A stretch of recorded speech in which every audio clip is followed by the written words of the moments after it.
Ola, son Ana Vila, poeta labrega de Taboada, Lugo. É para mí unha honra participar nesta sexta edición de Lugo a Versos 2026 organizada por o Centro Sociocultural O Vello Cárcere de Lugo.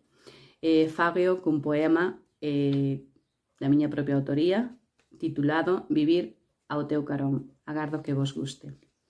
Falaba Manuel María dun neno labrego, tamén a poeta Rosalía ollaba versos no rego, nese rego de Galicia onde a leira ten un marcheo, e a auga da fonte agarima as areas baixo o ceo. Honra vivir ao teu carón, para levar nas mans a ilusión e nos pés a terra da razón, a que Pondal lle chamaba Nazón. Nazón da realidade e fantasía, con lendas de Cunqueiro ou Reigosa, onde se acolle con amor e valentía camelias, toxos, xestas ou rosas. Feliz día da poesía. Grazas de corazón.